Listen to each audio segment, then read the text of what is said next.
আসসালামু আলাইকুম। সবাই কেমন আছেন? সবাই কি আমার সাথে আছেন? Yes, sir.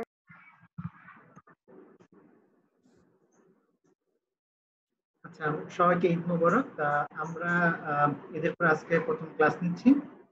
তো আজকে আমাদের কোন টপিকস নিয়ে পড়ানোর কথা ছিল?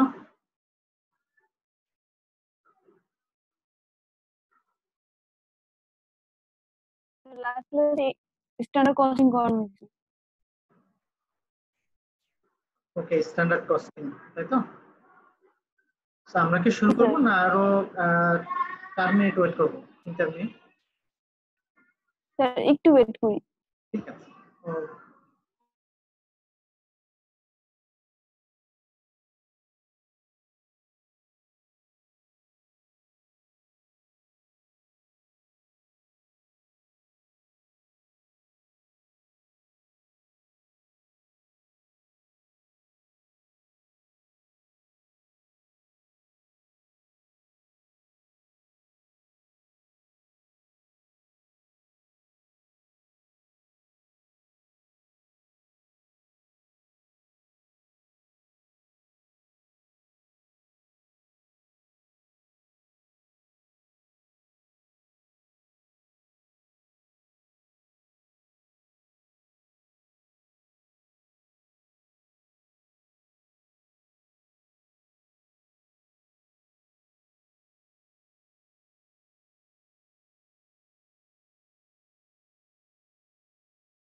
আসসালামু আলাইকুম।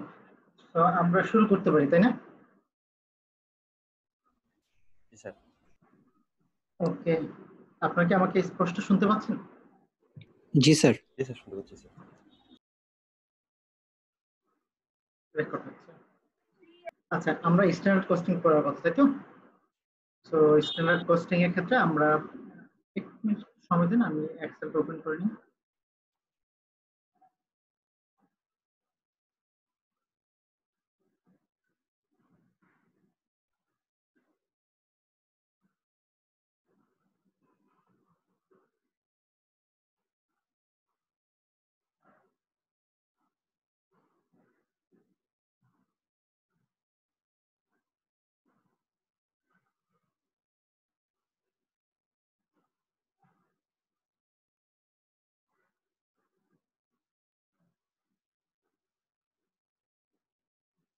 আর সবাই কি আমাকে দেখতে পাচ্ছেন? জি স্যার। আচ্ছা, স্ট্যান্ডার্ড কস্টিংটা আমরা আজকে আবার যদিও লাস্ট ক্লাসে আমরা দেখেছিলাম, আমরা আবার একবার একটু করে নতুন করে পড়বো, কারণ আহ, আমরা কতটুকু মনে আছে জানি না। সো স্ট্যান্ডার্ড কস্টিংটা আমরা একটু নতুন করে পড়বো। আচ্ছা, স্ট্যান্ডার্ড কস্টিংটা যদি আমরা বলতে চাই, স্ট্যান্ডার্ড কস্টিং আসলে কি? কেউ বলতে পারবেন স্ট্যান্ডার্ড কস্টিংটা কি আসলে? একটু শেয়ার করি, তারপর আমরা আস্তে আস্তে শুরু করব। বলেন, স্ট্যান্ডার্ড মানে কি, কেউ বলতে পারবেন?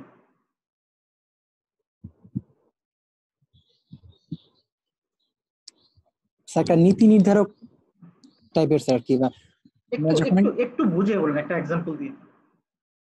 যেমন স্যার আমরা পূর্বের অভিজ্ঞতা থেকে অথবা আমাদের বাজেট থেকে আমরা যখন একটা আদর্শ মেনে আমরা একটা বাজেট, মানে বাজেট থেকে একটা আদর্শ যে আমরা বানাই যে স্যার, এটা এখান থেকে আমরা মেজার করবো আসলে আমাদের কতটুকু ল্যাকিং বা কতটুকু বাড়তি লাগতেছে। তো আচ্ছা, যেখান আমি একটু সহজ একটা এক্সাম্পল দিই। ধরুন আপনি টি শার্ট কিনতে গেলেন। সো টি শার্টের ক্ষেত্রে নর্মালি একটা সাইজই হয়, স্ট্যান্ডার্ড সাইজ, তাই না? মোটামুটি অনেক ক্ষেত্রে হয়তো 2 থেকে 3টা সাইজ হয় নর্মালি।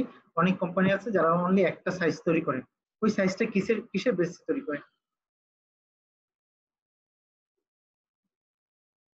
সো আমাদের মানুষের যে হাইট আছে বা বডি স্ট্রাকচার আছে, এটার উপর বেস করে কি করা হয়, একটা স্ট্যান্ডার্ড টি শার্ট তৈরি করা হয়, যাতে মোটামুটি ধরে নেওয়া হয় 60% টার্গেট যে কাস্টমার আছে তারা এই টি শার্টটা ইউজ করতে পারেন। সিমিলারলি স্ট্যান্ডার্ড হলো আমরা একটা নর্মস অফ বেঞ্চমার্ক দিয়ে শুরু করি। ধরেন আমি যদি আজকে একটা টি শার্ট যাই, টি শার্টটা যদি আমি একটা লোকেশন সিলেক্ট করি যে ওই লোকেশনে আমি টি শার্টটা পারচেসটা কি হবে, তো আগে থেকে কিন্তু আমি একটা স্ট্যান্ডার্ড সেট করে দিই যে এই টি শার্টটার প্রাইস কত হবে। আপনি যদি আজিজ সুপার মার্কেট থেকে কিনতে চান হয়তো 300 টাকা, আপনি যদি সেটা ইয়েলো থেকে কিনতে চান সেটা 1500 টাকা। তো মোটামুটি একটা স্ট্যান্ডার্ড আছে, তাই না?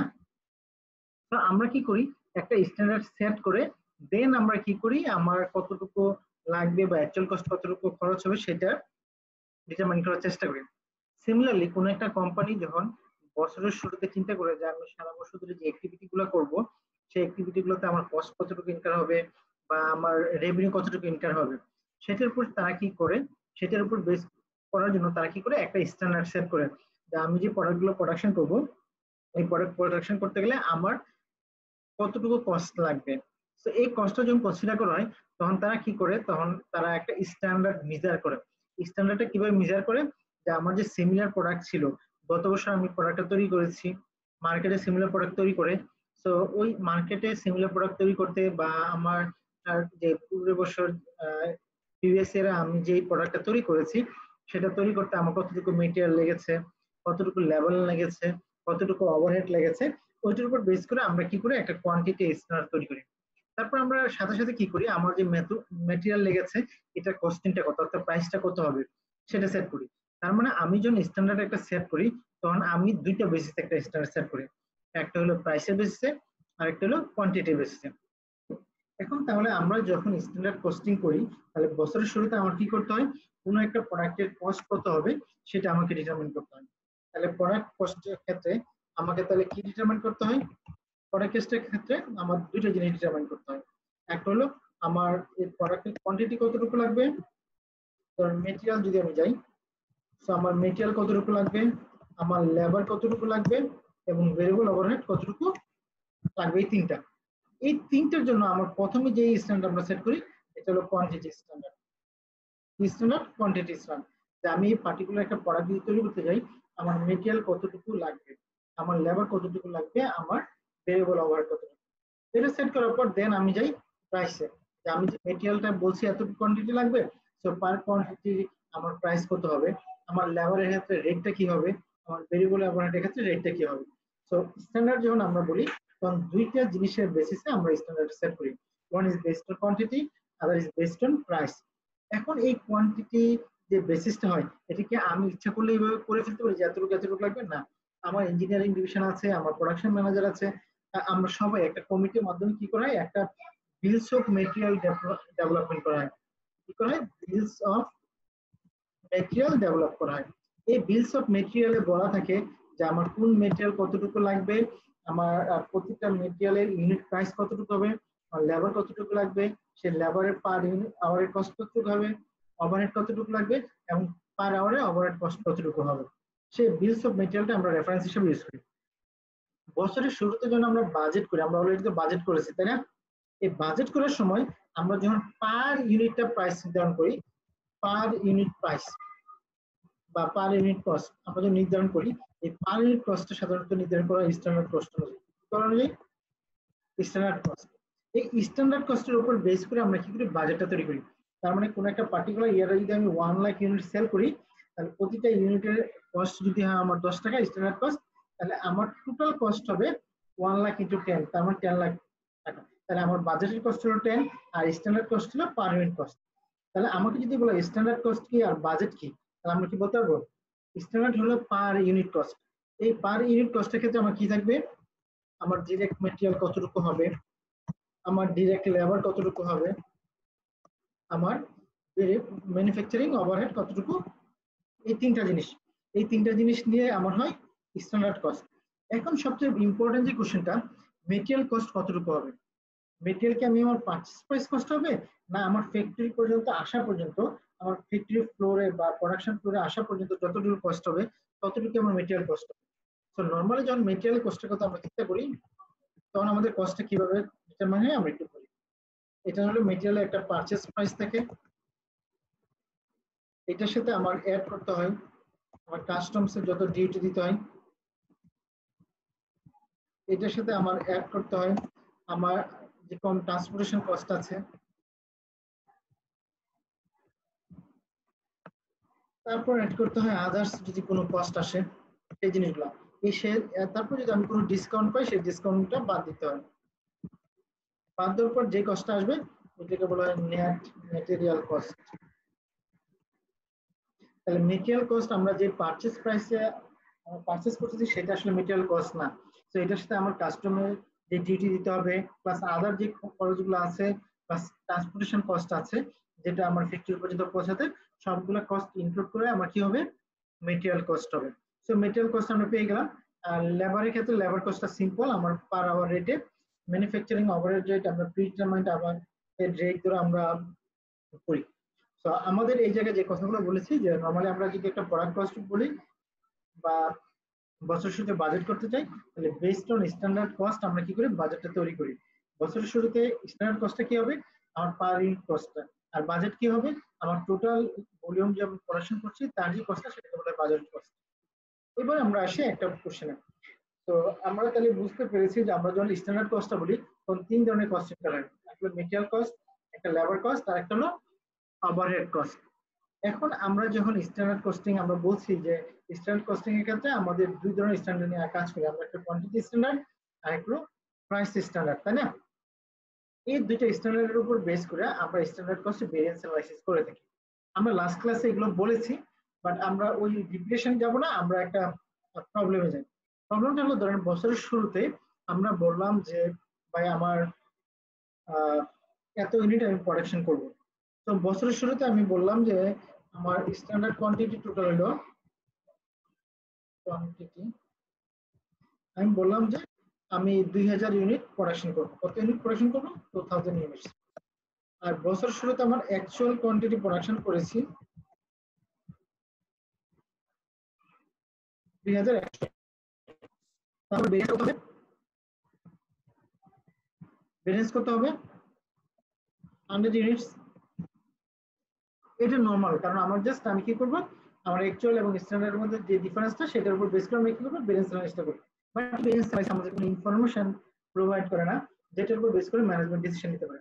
সো এই ভেরিয়েন্স অ্যানালাইসিস ক্ষেত্রে আমরা আবার একটু ব্রেকডাউন করি। সো ব্রেকডাউন করার সময় আমরা আসলে কি করি, আমরা চিন্তা করি যে বছর শুরুতে যে স্ট্যান্ডার্ডটা আমরা সেট করেছিলাম এই স্ট্যান্ডার্ডের উপর বেস করে আর আমার অ্যাকচুয়াল সিনারিও, এই দুটো আসলে সেম নাও হইতে পারে। সো আমরা কি করি, বছরের শেষে বা মান্থের শেষে আমরা কি করি, অ্যাকচুয়ালের সাথে একটা ফ্লেক্সিবল বাজেটের একটা অলরেডি আমরা পড়েছি যে ফ্লেক্সিবল বাজেটের যে কোয়ান্টিটি আছে অর্থাৎ actual production into standard rate বা স্ট্যান্ডার্ড আওয়ার, এগুলোর উপর বেস করে আমরা কি করি, একটা ফ্লেক্সিবল বাজেট তৈরি করি। তারপর এগুলোর মধ্যে একটা কি করি, আমরা কম্পারিজন করি। কম্পারিজনটা আমরা কিভাবে করি, আমরা প্রথমে বলি যে আমার অ্যাকচুয়াল কস্ট কত হয়েছে আর আমার স্ট্যান্ডার্ড কস্ট কত হয়েছে। আর মাঝখানে আমরা কি করি, আমরা বলি যে ভাই অ্যাকচুয়াল কস্ট যখন আমরা চিন্তা করলাম বা অন্য যে কোনো ক্ষেত্রে আমরা বলি যে ভাই আমার অ্যাকচুয়াল কি হবে, কোয়ান্টিটি ইনটু অ্যাকচুয়াল প্রাইস, এটা হলো আমার অ্যাকচুয়াল কস্ট। আমরা যদি স্ট্যান্ডার্ড কস্টটাতে আমরা আসি, তাহলে আমার এটা কি হবে, standard quantity into standard price. এখন যেটা হলো, আমার যদি এই বেসগুলো সমান না থাকে তাহলে আমরা কি করতে পারি না, এই জিনিসগুলো কম্পেয়ার করতে পারি না।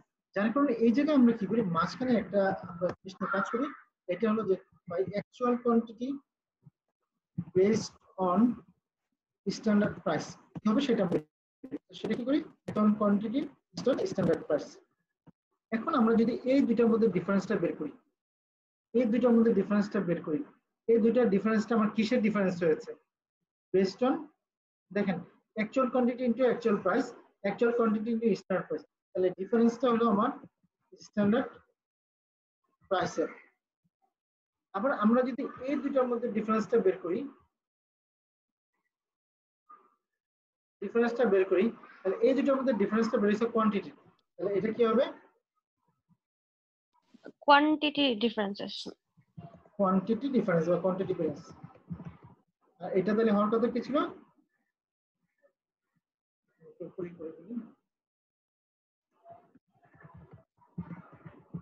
প্রাইস ভ্যারিয়েন্স, তাই না? এখন দেখেন আমরা মেটেরিয়ালের ক্ষেত্রে বলছি যে প্রাইসের ডিফারেন্সটাকে বলা হয় প্রাইস ভ্যারিয়েন্স, আর কোয়ান্টিটির ক্ষেত্রে ডিফারেন্সটাকে বলা হয় কোয়ান্টিটি ভ্যারিয়েন্স। সিমিলারলি এটা যদি আমরা লেবারের ক্ষেত্রে চিন্তা করি, তাহলে লেবারের ক্ষেত্রে ভ্যারিয়েন্সটা হলো আমার কি হবে, labour rate or spending variance. এটা যদি আমরা নেই, তাহলে লেবার এফিসিয়েন্সি ভ্যারিয়েন্স। ঠিক আছে, কারো কোনো কোশ্চেন থাকলে করবেন। আমরা যদি তারপর জি মাঝখানের যে এলিমেন্ট মানে actual quantity based on standard price, এটাই তো স্যার মানে ফ্লেক্সিবল জি বাজেটের এলিমেন্ট। জি। তারপর আমরা যদি ভেরিয়েবল ওভারহেডটা নিই, আমরা ফিক্সড ওভারহেডটা এই জায়গায় আমরা আসলে কনসিডার করব না, আমরা শুধু ভেরিয়েবল ওভারহেড নিয়ে কাজ করব, তাহলে এটাকে বলে variable overhead rate or spending variance. আর এটাকে আমার বলা হবে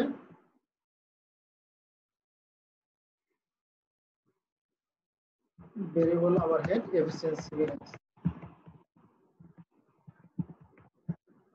ঠিক আছে, আর এই পুরোটাকে যদি আমরা বলি, এটাকে বলা হবে টোটাল ভ্যারিয়েন্স। কারো কোনো কনফিউশন আছে কিনা এই পর্যন্ত একটু বলেন, এই পর্যন্ত কারো কোনো কনফিউশন থাকলে বলেন, কারণ আমরা একটু পরে আরেকটু ডিফারেন্স জিনিসটা দেখবো। এই পর্যন্ত কারো কোনো কনফিউশন আছে? আচ্ছা ওকে, এখন আমরা প্রতিটা, আমরা যে প্রথমে বলছি মেটেরিয়ালের ক্ষেত্রে, এটা হলো মেটেরিয়ালের ক্ষেত্রে প্রাইস ভেরিয়েন্স। আমরা বলি material price variance, material price variance. তারপরটা হলো মেটেরিয়াল কোয়ান্টিটি ভেরিয়েন্স। ঠিক আছে, এই পর্যন্ত কারো কোনো সমস্যা নেই, বাট আমাদের একটা প্রবলেম আছে, এটা হলো মেটেরিয়ালের ক্ষেত্রে। কি ধরনের প্রবলেম আছে, মেটেরিয়াল যখন আমরা কোনো মেটেরিয়াল পারচেজ করি এবং ইউজ করি, পারচেজ এবং ইউজ যদি সমান হয় তাহলে আমাদের কোনো সমস্যা না। যদি পারচেজ এবং ইউজ সমান না হয়, তখন আমরা কি করি, আমরা একটা প্রসিডিউর ইউজ করি। তো ভেরিয়েন্স অ্যানালাইসিসের ক্ষেত্রে যেটা বলা হচ্ছে যে যত কুইকলি ভেরিয়েন্স অ্যানালাইসিস করা যায় এবং রুট কজ গুলো আইডেন্টিফাই করা যায়, ম্যানেজমেন্ট তত তাড়াতাড়ি কি করতে পারে, ডিসিশন নিতে পারে। আমি আবার বলি, ভেরিয়েন্স অ্যানালাইসিসের ক্ষেত্রে যে কাজটা করা হয়, যত কুইকলি আমার ভেরিয়েন্স গুলো অ্যানালাইসিস করা যায় এবং তার রুট কজ ডিটারমাইন করা যায়, তত তাড়াতাড়ি আমরা কি করতে পারি, আমাদের প্রবলেম গুলো বা ইস্যু গুলো সলভ করতে পারি এবং কারেক্টিভ মেজার নিতে পারি। তাতে কি হয়, আমাদের কোম্পানি এফিসিয়েন্সি বাড়বে এবং কোম্পানি প্রফিটেবল হবে। যদি আমরা এই জিনিসটা ডিলে করি, ডিলে করা মানে কি, আমাদের এফিসিয়েন্সি যতটুকু সময় ডিলে করবো ততটুকু সময় এফিসিয়েন্সি কি হবে, অ্যাচিভ হবে না। সো আমরা এই জন্য কি করা হয়, মেটেরিয়ালের ক্ষেত্রে দুইটা জিনিস কনসিডার করা হয়। যখন পারচেজ এবং ইউজ সমান হবে, তখন আমার প্রাইস ভেরিয়েন্স হবে আমি যা পারচেজ করছি বা ইউজ করছি সেই অ্যামাউন্টটা। কিন্তু যখন পারচেজ এবং ইউজ সমান হবে না, তখন আসলে কনফ্লিক্টটা অ্যারাইজ করে। তখন বলা হয় যে আমরা প্রাইস ভেরিয়েন্সটা আমরা আসলে আগে বের করি, যখন মেটেরিয়াল পারচেজ করা হয় তখনই সাধারণত মেটেরিয়ালের ভেরিয়েন্সটা বের করা হয়। আর অন্যদের ক্ষেত্রে লেবার এবং ভেরিয়েবল ওভারহেডের ক্ষেত্রে যখন তাদেরকে কমপ্লিট করে সার্ভিসটা তখন তাদের ভেরিয়েন্স অ্যানালাইসিস করা হয়। যেহেতু মেটেরিয়ালের প্রাইস ভেরিয়েন্সের ক্ষেত্রে যখন তারা পারচেজ করছে তখন বের করা হয়, সেহেতু মেটেরিয়াল প্রাইস ভেরিয়েন্সের ক্ষেত্রে আমরা পারচেজ কোয়ান্টিটিটা ইউজ করি। বাট এই ক্ষেত্রে একটা সমস্যা আছে। সমস্যাটা হলো আমরা যখন টোটাল ভেরিয়েন্সের কথা বলি, আমরা price variance plus quantity variance এই দুইটা মিলে বলি টোটাল ভেরিয়েন্স। কিন্তু যদি পারচেজ কোয়ান্টিটি এবং ইউজড কোয়ান্টিটি যদি ডিফারেন্স হয়, তখন আমরা টোটাল ভেরিয়েন্স বের করতে পারি না। আমরা একটু আসি।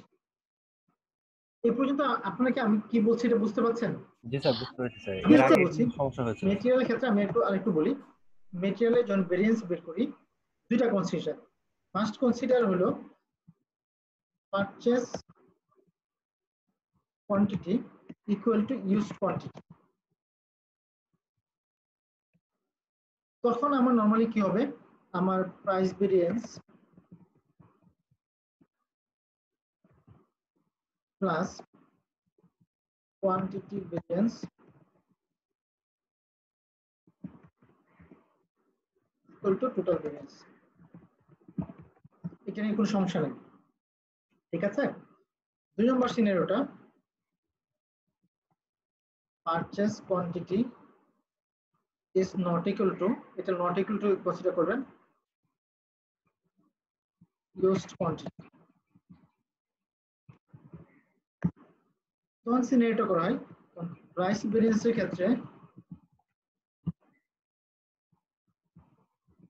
পারচেজ কোয়ান্টিটিটা ইউজ করা হয়, ঠিক আছে। তখন আমার কখনোই total variance is not determinable। কেন ডিটারমাইনেবল না? কারণ আমি যতটুকু পারচেজ করছি আর যতটুকু ইউজ করছি সেই দুটো জিনিস সমান না। যার কারণে আমরা এই ক্ষেত্রে যদি পারচেজ কোয়ান্টিটি এবং ইউজ কোয়ান্টিটি সমান না হয়, সেক্ষেত্রে আমরা কখনোই টোটাল ভেরিয়েন্সটা ইউজ করব না, ঠিক আছে। আমরা এক্সাম্পল একটা যাই, তাহলে সবচেয়ে বেটার হবে।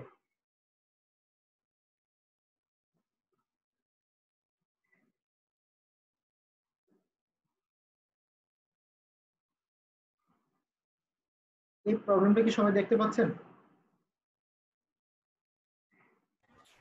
স্যার একটু ঝাপসা। বুঝা যাচ্ছে না।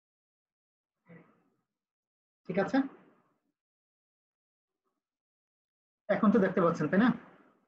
সো আমার Xavier company produces a single product, variable manufacturing overhead. Sir ঠিক আছে। ওকে, variable manufacturing overhead is applied to products on the basis of direct labor hour। তাহলে আমার variable manufacturing overheadটা আমার direct labor hour এর উপর বেস করে আমরা কি করছি, অ্যাপ্লাই করছি। স্ট্যান্ডার্ড কস্ট আমার দেওয়া আছে। স্ট্যান্ডার্ড কস্টের ক্ষেত্রে আমরা যদি মেটেরিয়ালের ক্ষেত্রে চিন্তা করি, একটু ছোট করে ফেলি যাতে আমরা এক্সেলটা নিতে পারি।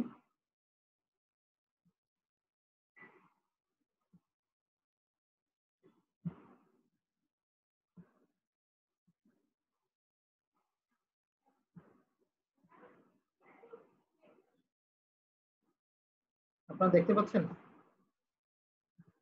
জি স্যার।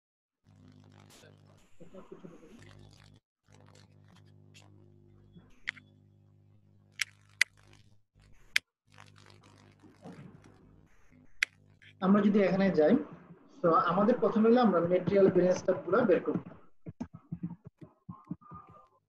মেটেরিয়াল ভেরিয়েন্স যদি আমরা বের করতে যাই, প্রথমে আমাকে লাগবে যে আমার অ্যাকচুয়াল কস্ট কত পার ইউনিট আর আমার স্ট্যান্ডার্ড কস্ট কত।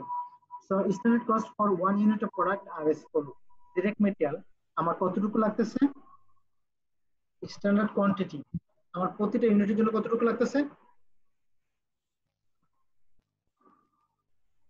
6 আউন্স। কত আউন্স? 6 আউন্স। আর স্ট্যান্ডার্ড প্রাইস পার আউন্স কত আমার? 0.50। কারো কোনো কনফিউশন আছে? তাহলে আমার স্ট্যান্ডার্ড কোয়ান্টিটি দেওয়া আছে, স্ট্যান্ডার্ড প্রাইস দেওয়া আছে পার ইউনিটে, তাই না?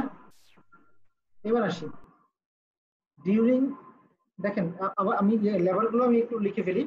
আমার স্ট্যান্ডার্ড কোয়ান্টিটি লেবার কত আওয়ার? 1.8 আওয়ার। আর পার আওয়ার কস্ট কত? 10। আমি যদি আসি ভেরিয়েবল ওভারহেডের ক্ষেত্রে, আমার স্ট্যান্ডার্ড কোয়ান্টিটি কত?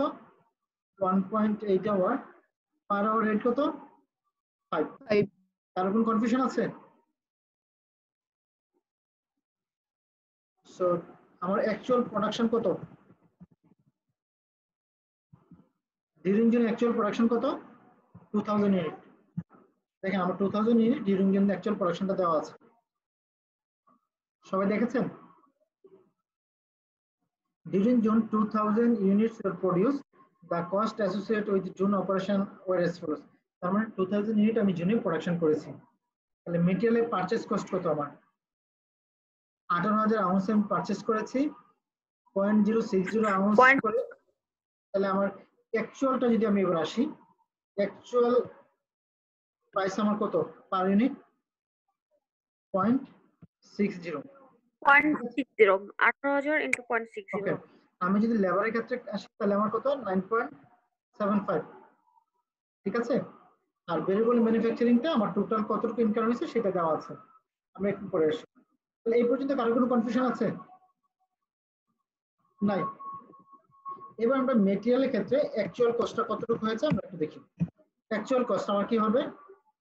Actual quantity into actual price, তাই না? মেটেরিয়াল পারচেজ করছি কত? 18000। মেটেরিয়াল ইউজ করছি কত? 14000। এখন আমরা বুঝছি যে পারচেজ এবং প্রোডাকশন দুইটা কি ডিফারেন্স। যে ডিফারেন্স হয় তাহলে আমরা কোনটা ইউজ করব? যতটুকু পারচেজ করেছি ততটুকু ইউজ করব। তাহলে 18000 আমরা পার ইউনিট প্রাইস কত? 0.60। তাহলে আমার টোটাল প্রাইস কত হয়েছে? 10800। এটাতে কারো কোনো সমস্যা আছে? থাকলে বলেন।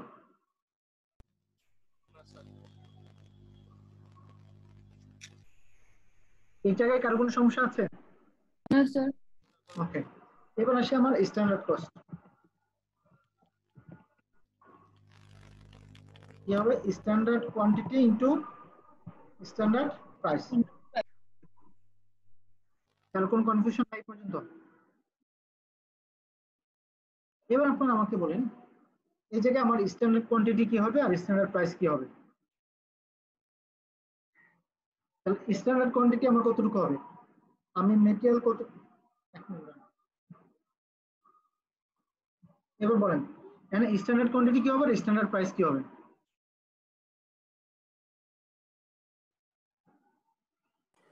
স্ট্যান্ডার্ড 2000 ইউনিট হবে। জি বলেন। তাহলে আমার মেটেরিয়াল পারচেজ করতে কত, মেটেরিয়াল কতটুকু আমার ইউনিট প্রোডাকশন করছে কত? 2000 ইউনিট। 2000 12,000 আউন্স। ইউনিট প্রোডাকশন করতে আমার লাগছে কত পাউন্ড লাগতো স্ট্যান্ডার্ড? 6। তাহলে টোটাল স্ট্যান্ডার্ড কোয়ান্টিটি হলো 2000 ইনটু 6 12,000 ইনটু আমার স্ট্যান্ডার্ড প্রাইস কত ছিল?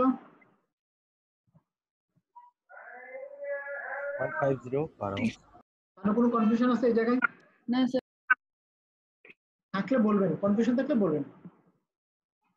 কারো কোনো কনফিউশন নাই? না স্যার। এবার আমরা আসি actual quantity based on standard price. ঠিক আছে, তাহলে কি হবে? Actual quantity into standard price, তাই না? Standard 18,000 into 0.18,000। তাহলে কি হবে? আমার অ্যাকচুয়াল কোয়ান্টিটি কত? 18000 স্ট্যান্ডার্ড প্রাইস কত? 0.5। আমার 0.5। ওকে, তাহলে আমার কোনটা কতটুকু হবে বলেন? এটা আসতেছে আমার কত টাকা? এটা কি আমার ঠিক আছে? 2000 ইনটু 6 ইনটু 0.50। জি স্যার। ঠিক আছে, তাহলে এই জায়গায় আমার টোটাল কস্ট 18000। তাহলে এই জায়গায় আমার টোটাল কস্ট কত হবে? 9000। এটা 10800, এটা হবে আমার 9000, আর এটা হবে 6000। কারো কোনো কনফিউশন আছে? থাকলে বলেন। কোনো কনফিউশন আছে? না স্যার। এই যে কস্টটা, এই যে ডিফারেন্সটা, এই ডিফারেন্সটা কেন হয়েছে? প্রাইসের কারণে। এটাকে বলা হয় মেটেরিয়াল প্রাইস ভেরিয়েন্স। এটা লিখুন।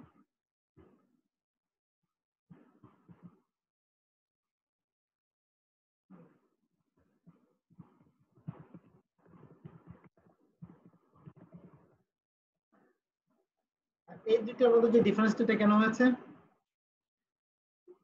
বলেন? কোয়ান্টিটি কারণে। এটাকে বলা হয় মেটেরিয়াল। স্যার আমাদের হচ্ছে জি জি বলেন, আপনার কথা শুনতে পারি।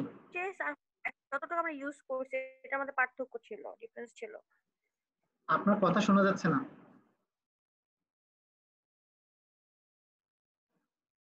কেউ যদি শুনে থাকেন একটু শেয়ার করবেন আমি কি বলছি। স্যার ওনার কথা আমরাও শুনি নাই।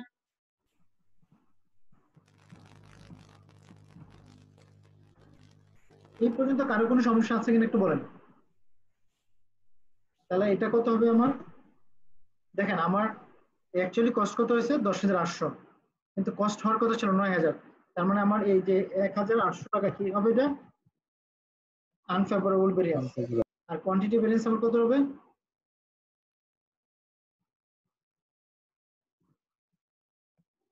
ঠিক আছে,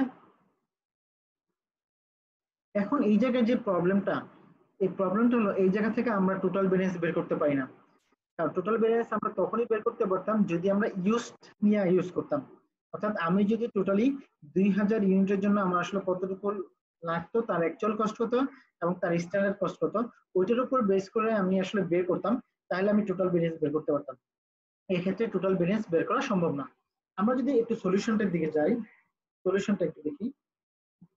সবাইকে দেখতে পাচ্ছেন?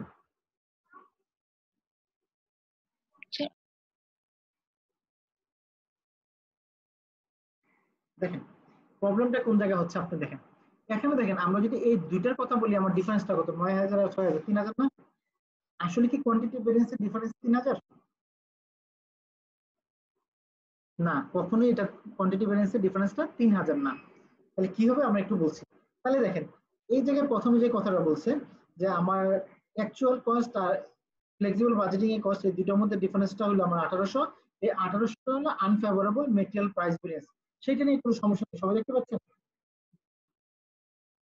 সবাই দেখতে পাচ্ছেন? জি স্যার দেখতে পাচ্ছি। কিন্তু সমস্যাটা হলো এই দুইটার উপর বেস করে আমরা কোয়ান্টিটি ভেরিয়েন্স বের করতে পারি না। কেন পারি না? কোয়ান্টিটি ভেরিয়েন্সটা বের করা হয় মেটেরিয়াল ইউজড ডিফারেন্সের কারণে, যে আমি মেটেরিয়াল যে ইউজ করছি সেটার স্ট্যান্ডার্ডে কত লাগা ছিল আর অ্যাকচুয়াল আমরা তৈরি করতে কতটুকু লাগবে, যার কারণে এই দুইটা ডিফারেন্সের উপর বেস করে আমরা কখনোই কোয়ান্টিটি ভেরিয়েন্স করতে পারি না। আমার কথা কি বুঝতে পারছেন আপনারা? আমি আবার বলছি, প্রাইস ভেরিয়েন্স আমরা বের করি বেসড অন পারচেজ কোয়ান্টিটির উপর। তার মানে আমি কোয়ান্টিটি পারচেজ করছি 18,000, প্রতি কোয়ান্টিটির জন্য আমার অ্যাকচুয়ালি প্রাইস লাগছে 0.60, তো টোটাল অ্যাকচুয়াল কস্ট লাগছে আমার 10,800। কারণ এটা যদি আমার অ্যাকচুয়াল কোয়ান্টিটি 18,000 ইউনিট আমি স্ট্যান্ডার্ড প্রাইস দিয়ে পারচেজ করতাম, তাহলে লাগতে হলো আমার 9,000। তার মানে এই 1800 টাকা হলো আমার প্রাইস ভেরিয়েন্স। তাহলে এই প্রাইস ভেরিয়েন্সটা বেসড অন কি? Purchase quantity. প্রাইস ভেরিয়েন্স তাহলে আমার বেসড অন কি হবে? Purchase quantity. পারচেজ কোয়ান্টিটির উপর বেস করা হবে। পারচেজ কোয়ান্টিটির উপর বেস করা হবে। বাট আমরা যখন কোয়ান্টিটি ভেরিয়েন্স বের করতে যাব তখন এটা কোনো পারচেজ কোয়ান্টিটির উপর বেস করা হবে না। এটা কি করা হবে? কোয়ান্টিটি কত ইউজ করছি, কোয়ান্টিটি ইউজড এর উপর বেস করে আমার কি হবে? মেটেরিয়াল কোয়ান্টিটি ভেরিয়েন্স বের করা হবে। কথা কি বুঝতে পারছেন? তাহলে আমার এটা কোনো 3,000 হবে না। এটা কত হবে? তাহলে আমি মেটেরিয়াল এই জায়গায় বের করতে হবে আমার মেটেরিয়াল কোয়ান্টিটি কতটুকু ইউজ করছি। তাহলে আমার দেখেন আমার অ্যাকচুয়াল প্রোডাকশন কত ছিল, অ্যাকচুয়াল ইউজ করছি দেখেন মেটেরিয়াল ইউজড ইন প্রোডাকশন কত? 14,000। 14,000 পাউন্ড। তাহলে আমার 14,000 ইনটু স্ট্যান্ডার্ড প্রাইস আমার কত? 0.5। তাহলে আমার টোটাল কত হইছে? 7,000 টাকা, তাই না? এখন আমার স্ট্যান্ডার্ড লাগার কথা ছিল কত? 6,000। 6,000। আমার based on standard price actual quantity use করছি যতটুকু, তার লাগছে কত টাকা?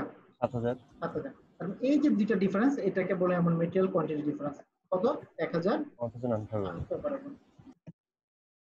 বুঝতে পারছেন আপনারা? মেটেরিয়ালের ক্ষেত্রে এই একটা জিনিস আপনাকে কনসিডার করতে হবে।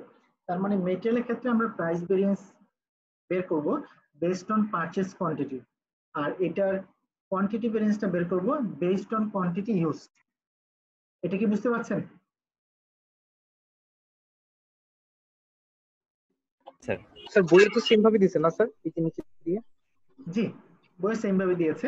আপনার খেয়াল করা হয় না কিছু আগে এই যে বইটা দেখতে পাচ্ছেন তো, জি স্যার এই যে 14,000 ইন্টু 0.5 ঠিক 7,000 আছে? ক্লিয়ার, সবাই ক্লিয়ার? এই প্রবলেমটা হইতো না স্যার যদি আমার অ্যাকচুয়াল পারচেজ আর ইউজড আমার সেম হইতো। মানে আমি যতটুকু পারচেজ করছি ততটুকু যদি ইউজ করে ফেলতাম তাহলে আমার কোনো সমস্যা ছিল না। যেহেতু আমি যতটুকু পারচেজ করেছি ততটুকু ইউজ করি নাই, যার কারণে আমার কি হয়েছে, এই সমস্যাটা হয়েছে। এই কেসে আমরা কি করতে পারি না, আমার টোটাল ভেরিয়েন্স কত মেটেরিয়ালের ক্ষেত্রে সেটা আমরা বের করতে পারি না। কেন পারি না? কারণ বেস গুলো সমান না। আমি পারচেজের সময় এই জায়গায় যে স্ট্যান্ডার্ড কস্টিংটা ফ্লেক্সিবল বাজেটটা ইউজ করছি, সেটার ক্ষেত্রে দেখেন আমি কি ইউজ করছি। আমি কি করছি, কতটুকু ইউনিট পারচেজ করছি সেটাকে স্ট্যান্ডার্ড প্রাইস দ্বারা মাল্টিপ্লাই করেছি। কিন্তু আমি যখন কোয়ান্টিটি ভেরিয়েন্স বের করেছি তখন আমি পারচেজ না, তখন আমি কি কিসের উপর বেস করে ইউজ করেছি, কতটুকু ইউজ করেছি তার উপর বেস করে ইউজ করেছি। যেহেতু এই দুইটার বেস ডিফারেন্স, তো বেস ডিফারেন্সের কারণে আমরা কি করতে পারি না, টোটাল ভেরিয়েন্সটা ইউজ করতে পারি না। তো মেটেরিয়ালের ক্ষেত্রে যখন পারচেজ কোয়ান্টিটি এবং ইউজড কোয়ান্টিটির ডিফারেন্স হবে তখন আমরা বলে দিব যে এক্ষেত্রে টোটাল ভেরিয়েন্স ডিটারমাইন করা সম্ভব। ঠিক আছে? কারো কোনো কোশ্চেন থাকলে বলতে পারেন। কারো কোনো কোশ্চেন আছে? সবাই চুপ হয়ে গেলেন? না স্যার আচ্ছা, এবার কোশ্চেনটা হলো মেটেরিয়াল প্রাইস ভেরিয়েন্স বের করলাম, এটার জন্য কে রেসপন্সিবল হবে?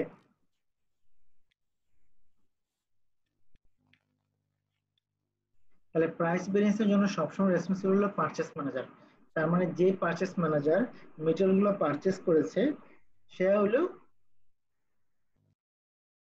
মেটেরিয়াল প্রাইস ভেরিয়েন্সের জন্য রেসপন্সিবল। আমার যখন কোনো আনফেভারেবল বা ফেভারেবল সিগনিফিক্যান্ট হবে তখন আমরা কি করব, তাদের কাছে আমরা যাব, যাই সেটা তার কাছ থেকে এক্সপ্লেনেশন চাবো যে আমার এত প্রাইস ভেরিয়েন্স কতটুকু আছে। এই ক্ষেত্রে যদি আমরা যাই, আমার প্রাইস ভেরিয়েন্স আমার কতটুকু দেখেন, $1800 আনফেভারেবল, ওয়ারেস আমার অ্যাকচুয়াল যদি আমরা স্ট্যান্ডার্ড প্রাইসে কিনতে পারতাম তাহলে আমার হইতো কত, 9,000।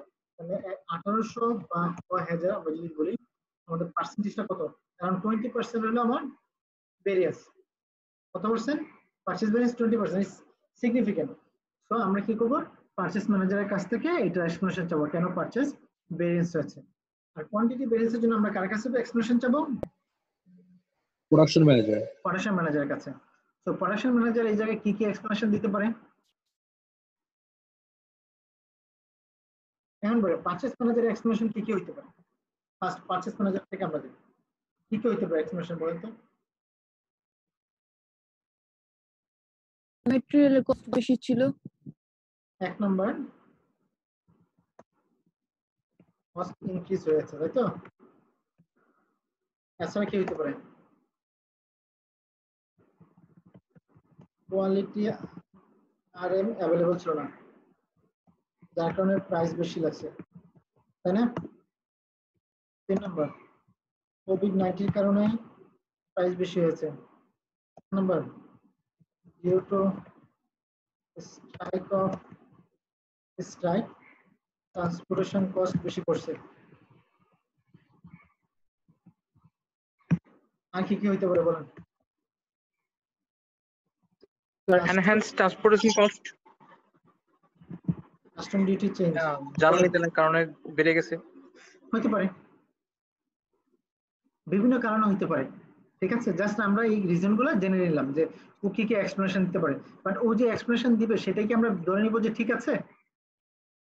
না, আমাকে সেটা কি করতে হবে, ভেরিফাই Analyze. করতে হবে। ভেরিফাই করে দেখতে হবে যে ঠিক আছে কিনা। এখন প্রোডাকশন ম্যানেজার কি কি এক্সপ্লেনেশন দিতে পারে? কোয়ালিটি আর র ম্যাটেরিয়াল নট অ্যাভেলেবল ছিল। লো কোয়ালিটি ম্যাটেরিয়াল, তার মানে র ম্যাটেরিয়ালের কোয়ালিটি যদি খারাপ হয় তাহলে কি লাগবে, মেটেরিয়াল বেশি লাগবে। 2 নম্বর, মেশিন ব্রেকডাউন হয়েছে। মেশিন ব্রেকডাউনের কারণে কি হয়েছে, মেটেরিয়াল বেশি ওয়াস্ট হয়েছে, যার কারণে মেটেরিয়াল বেশি লাগছে। আর কি হইতে পারে? আর এনাফ লেবার ছিল না। 3 নম্বর, আনঅ্যাভেলেবল অফ স্কিল ওয়ার্কার। হতে পারে না? হতে পারে স্কিল ওয়ার্কারদের আনঅ্যাভেলেবিলিটি ছিল, হতে পারে না? সো ওয়ার্কার যদি স্কিল না হয় তাহলে কি হবে, মেটেরিয়াল কস্টটা বেশি হবে, হতে পারে? তো আমরা জাস্ট এই রিজনগুলো জেনে রাখলাম যে যখন আমরা কাজ করব প্র্যাকটিক্যালি, আমরা যখন যিনি রেসপন্সিবল তার কাছে যাব, সে যে এক্সপ্লেনেশন গুলো দেবে সেই এক্সপ্লেনেশন গুলোর পিছনে তাকে আমাদের কি দিতে হবে, প্রুফ দিতে হবে যে কি কি কারণে কি হয়েছে, ঠিক আছে?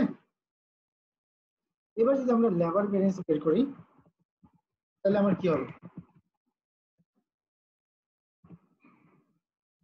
তাহলে আমার অ্যাকচুয়াল কস্ট কতটুকু হয়েছে সেটা বের করতে হবে। অ্যাকচুয়াল কস্ট আমার লেবারের ক্ষেত্রে কতটুকু হয়েছে দেখেন তো, 4000 আমার লেগেছে, আর প্রতিটা আমার আওয়ারের কস্ট হলো 9.75, তাহলে আমার টোটাল কস্ট কত, অ্যাকচুয়াল কস্ট 39000। এটা নিয়ে কারো কোনো কনফিউশন আছে? না স্যার। ওকে, আমরা যদি স্ট্যান্ডার্ড কস্টে যাই, স্ট্যান্ডার্ড কস্ট, তার মানে আমার স্ট্যান্ডার্ড কস্ট কতটুকু হইতো, উপরের দিকে যাই, তাহলে আমরা কত ইউনিট প্রোডাকশন করেছি, 2000 ইউনিট। 2000 ইউনিট প্রোডাকশন করেছি, তাহলে প্রতি ইউনিট প্রোডাকশন করতে আমার লেবার লাগে কতটুকু, 1.8, তার মানে টোটাল লেবার আওয়ার বেরোলো আমার পার আওয়ারের রেট কত, 10। তাহলে আমার কতটুকু হবে বল, স্ট্যান্ডার্ড কস্ট তাহলে কত হয়েছে, 38000।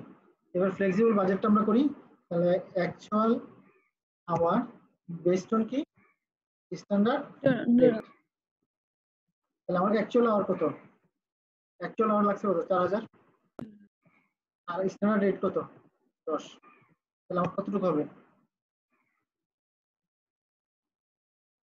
কারো কোনো কনফিউশন আছে? না স্যার। তাহলে আমার এটা কি হয়েছিল, actual hour into actual rate, তাই না? এটা হলো actual hour into standard rate, আর এটা কত, standard hour into standard rate, ঠিক আছে? তাহলে এই দুটোর মধ্যে ডিফারেন্সটা কিসের জন্য হয় বলেন? তাহলে এটা হলো কিসের জন্য হয়েছে, রেটের কারণে হয়েছে। রেটের কারণে যদি হয় তাহলে কি হবে,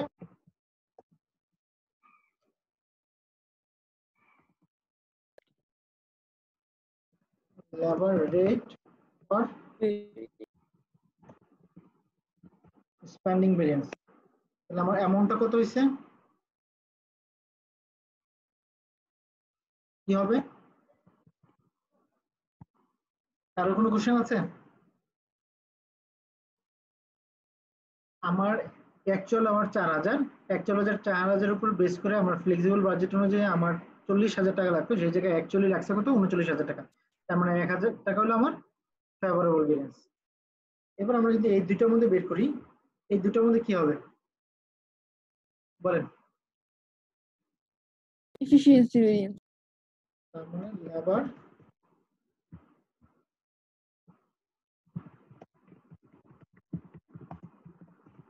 এফিসিয়েন্সি ভেরিয়েন্স, মানে এটা কি হবে, ফেভারেবল হবে না আনফেভারেবল হবে?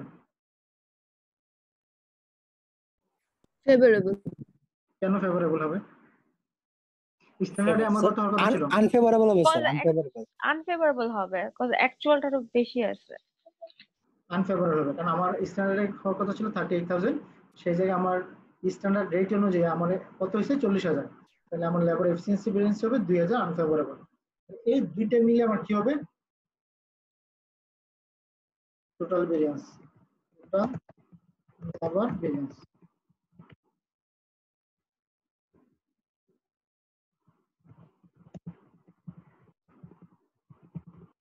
তাহলে টোটাল লেবার ভেরিয়েন্স আমার কতটুকু হবে বলেন? তারা কোনো কোশ্চেন থাকলে করতে পারেন, কোশ্চেন আছে? আচ্ছা। তাহলে কি এটা আমরা পারবো? তো আমরা যদি যাই, ওরা কি করেছে লেবার একটা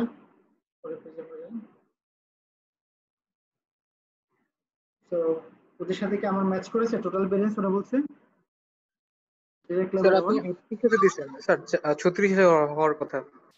ও আচ্ছা এটা 36,000 হবে সরি জি স্যার। ঠিক আছে 36,000 হলে এটা হবে 4,000 4,000 এটা কত হবে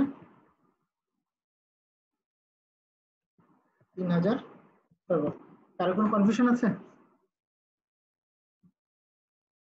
আমরা কি এতটুকু বুঝতে পেরেছি সবাই জি স্যার। জি স্যার। এবার যদি ভেরিয়েবল ম্যানুফ্যাকচারিং ওভারহেড ভেরিয়েন্সটাতে আমরা যাই তাহলে কি হবে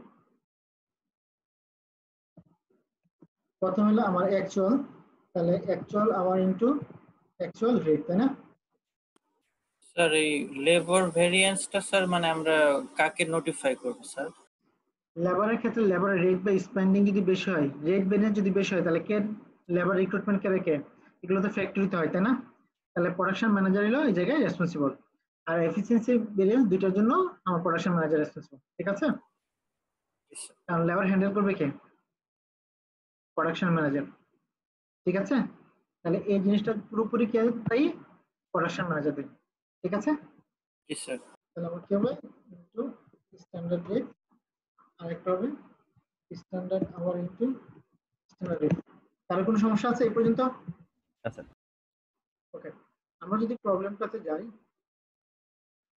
আমার টোটাল অ্যাকচুয়ালি যদি আমরা যাই অ্যাকচুয়ালি ভেরিয়েবল ম্যানুফ্যাকচারিং কত হইছে 20,800 তাই না তাহলে এটা এবার আমরা আসি অ্যাকচুয়াল আমার কতটুকু ছিল সেটা কত হবে আমাদের দেখেন আমার বলা আসছে যে ভেরিয়েবল ম্যানুফ্যাকচারিং ওভারহেড অ্যালোকেটেড হয় বেসড অন কি ডাইরেক্ট লেবার আওয়ার তাহলে আমার অ্যাকচুয়াল আওয়ার সবসময় কি হবে ডাইরেক্ট লেবার আওয়ারটা হবে তাহলে আমার ডাইরেক্ট লেবার আওয়ার কতটুকু ছিল 4,000 আর আমার স্ট্যান্ডার্ড রেট কত 5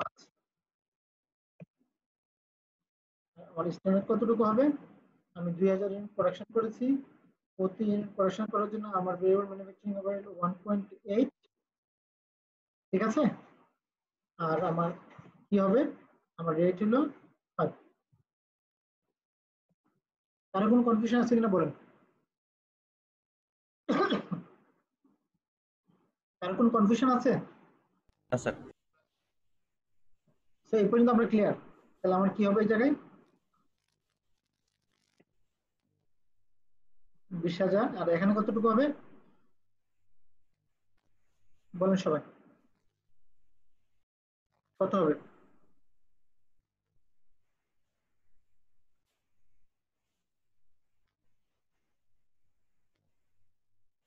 সবাই বলেন না কত এটা 18,000 18,000 জি স্যার। তাহলে এই দুটোর মধ্যে যে ডিফারেন্সটা এটা কি হবে sir variable overhead rate variance variable spending overhead variance sir হচ্ছে 800, spending variance sir 800। Variable overhead spending 800 favourable না আনফেভারেবল আনফেভারেবল। আনফেভারেবল আনফেভারেবল এই দুটো কি হবে স্যার, এটাও unfavourable. Efficiency variance 2000। Variable overhead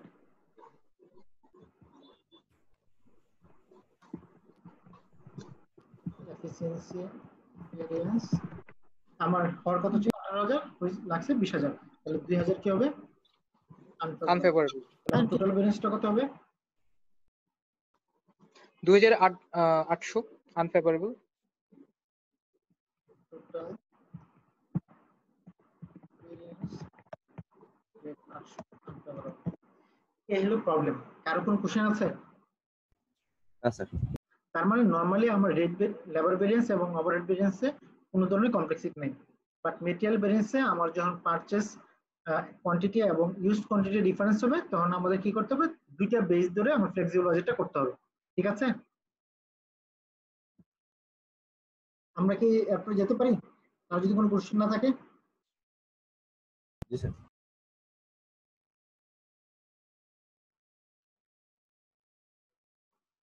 আচ্ছা আমরা স্ট্যান্ডার্ড কোশ্চেনটা আগে একটু শেষ করে নিই তারপর আমরা অন্য দিকে যাব সবাই কি দেখতে পাচ্ছেন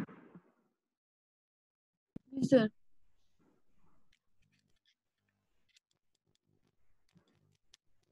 আমাদের এটা হলো প্রবলেম হলো 1014।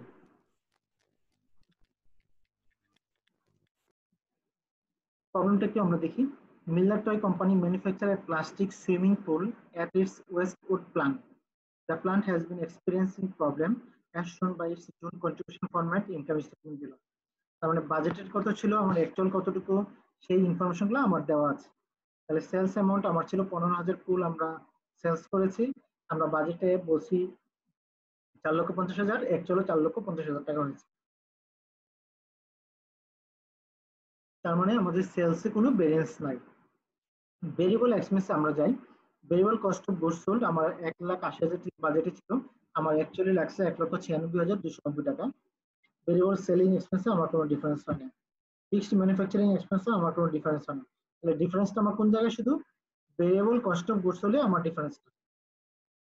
এই পর্যন্ত সবাই বুঝছেন? আমরা বললাম আমার একটা ইনকাম স্টেটমেন্ট দেওয়া আছে, ইনকাম স্টেটমেন্ট আমার বাজেটেড অ্যামাউন্ট কত ছিল, আমার অ্যাকচুয়াল কত হয়েছে সেটাও দেওয়া আছে। এবং এই জায়গা থেকে আমরা যখন ডিফারেন্সটা বের করলাম বাজেটের সাথে actual, only variable cost of goods সোল্ডে আমরা একটা ডিফারেন্স দেখছি, যে variable cost of goods sold বাজেটে ছিল 1,80,000, ওয়ারেস অ্যাকচুয়াল 1,96,290। তার মানে 16,290 টাকার একটা ডিফারেন্স দেখা যাচ্ছে, এটা হলো ভেরিয়েন্স। এখন আমাকে নিচে স্টারে বলেছে যে ভেরিয়েবল কস্ট অফ গুডস বলতে আমরা বলছি ডিরেক্ট মেটেরিয়াল, ডিরেক্ট লেবার এবং ভেরিয়েবল ম্যানুফ্যাকচারিং ওভারহেড, তাই না? তাহলে আমরা যদি একটু নিচের দিকে যাই, আমরা ভেরিয়েবল ম্যানুফ্যাকচারিং ওভারহেডে আমার বাজেট আর অ্যাকচুয়াল আমরা জাস্ট একটু এটা লিখে রাখি। আমার বাজেটে কত ছিল, 1,80,000, আর অ্যাকচুয়াল হয়েছে 1,96,290। তাহলে আমার ভেরিয়েন্স কত,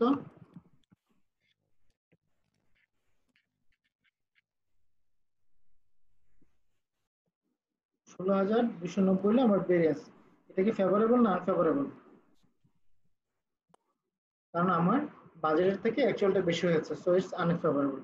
এবার আমরা নিচের দিকে একটু যাই।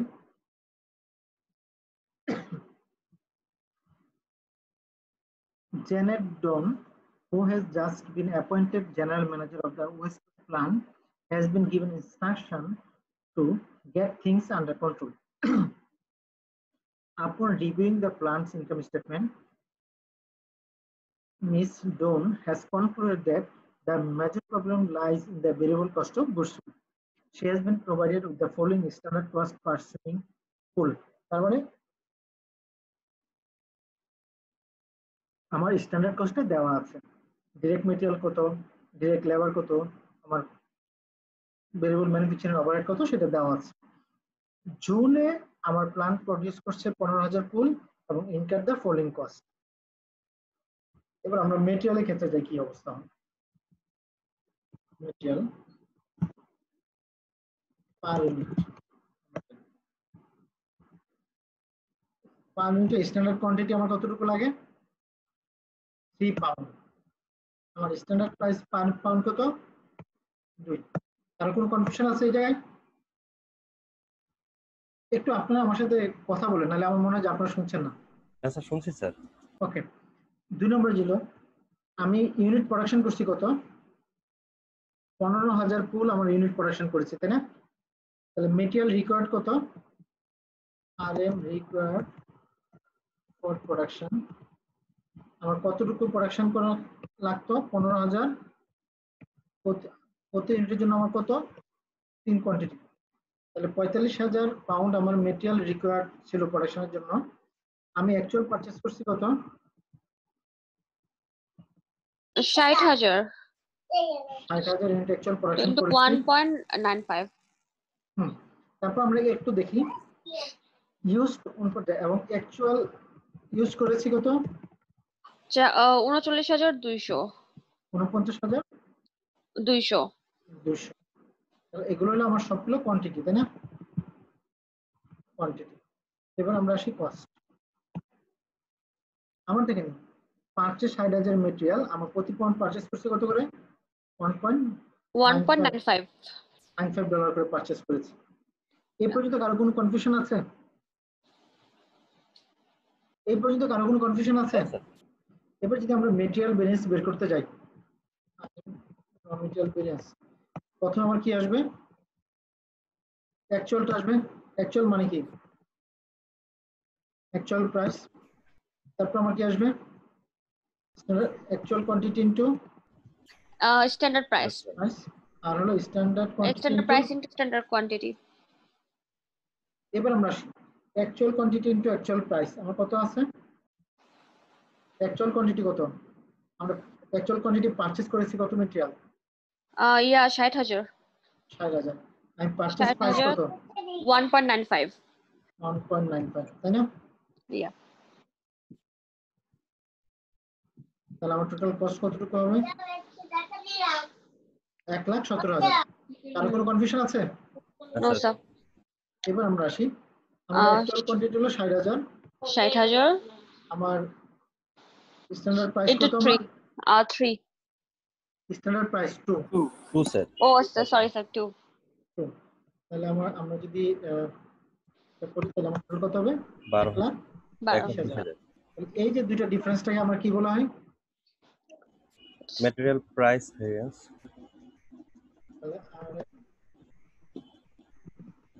প্রাইস ভেরিয়েন্স কত হবে? প্রাইস ভেরিয়েন্সটা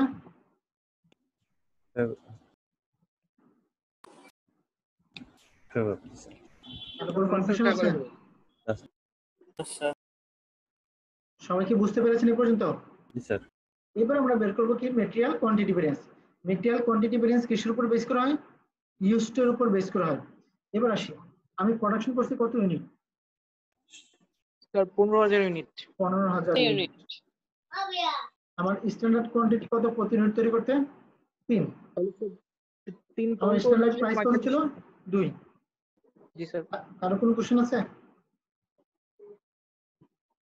এই জায়গায় কারো কোনো কোশ্চেন আছে? না স্যার। নাই। এবার আমরা আসি, এই যে 15,000 কোয়ান্টিটি আমরা তৈরি করেছি, এই 15,000 জন্য আমার আসলে মেটেরিয়াল লাগছে কতটুকু? স্যার আমাদের লাগছে 49,200 ইউজড ম্যাটেরিয়াল। 49,200 হলো মেটেরিয়াল ইউজ করেছি। আমার স্ট্যান্ডার্ড প্রাইস কত প্রতিটা? 2 টাকা করে ছিল। 2 টাকা। তাহলে টোটাল আমার কত হবে? 98,400। তাহলে এই যে দুইটা ডিফারেন্সটা, এই দুইটা ডিফারেন্সটা হবে আমার কোয়ান্টিটি Variance.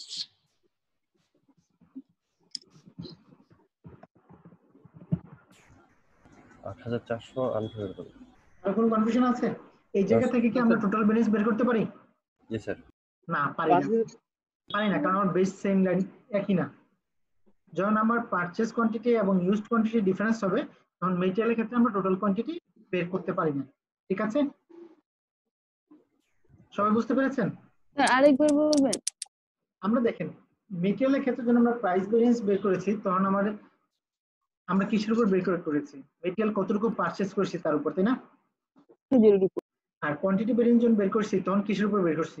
মেটেরিয়াল কতটুকু ইউজ করেছি। তাহলে এই যে দুইটা জিনিস বের করেছি, দুইটা কিন্তু সেম লাইন না। অর্থাৎ আমি কম্পারিজন করতে পারি অ্যাপল টু অ্যাপল কে। অ্যাপল টু কমলা কিন্তু কখনো কি করা যায় না?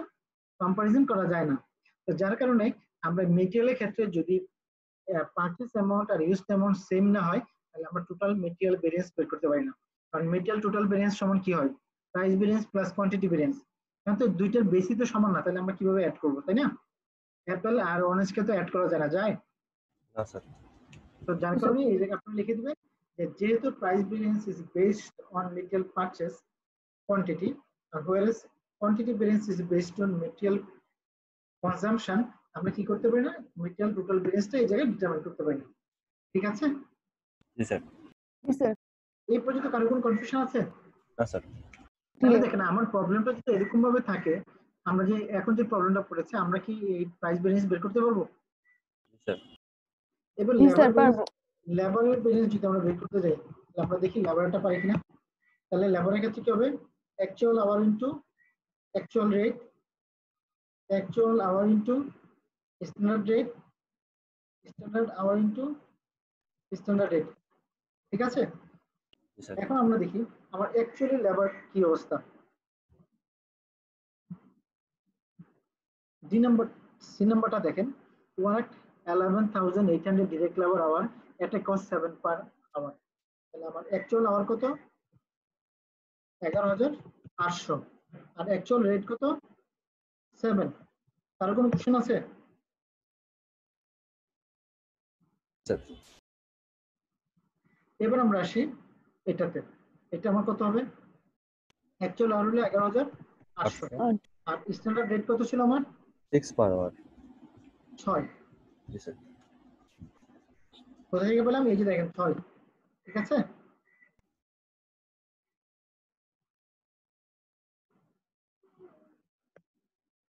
এবার আমরা আসি স্ট্যান্ডার্ড আওয়ার আমার কতটুকু হবে? আমি প্রোডাকশন করছি কত? 15,000। এই 15,000 জন্য আমার পার ইউনিট প্রোডাকশনের জন্য আমার লেবার লাগতো কত? 0.8 0.8 আর 0.8 ছয়টা কত? 11,800 per rate।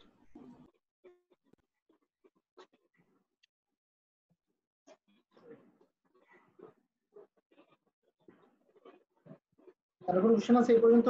না স্যার। তাহলে এই যে দুইটা, এই দুটোর মধ্যে ডিফারেন্সটা কি হবে? Labour rate variance. তাহলে আমার রেটের ডিফারেন্স যেহেতু, এটাকে বলা হবে লেবার রেট ভেরিয়েন্স। কত হবে? কত হবে বলুন? স্যার 11,800 11,800 কি হবে এটা? ফেভারেবল না unfavourable? Unfavourable sir. Sir unfavourable. এই দুটোর মধ্যে ডিফারেন্সটা কি হবে?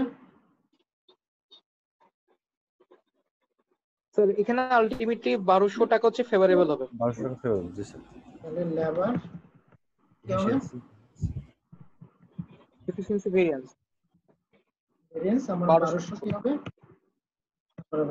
ফেভারেবল। টোটাল ভেরিয়েন্স তাহলে কি টোটালটা হবে? হবে স্যার 10,600 আনফেভারেবল।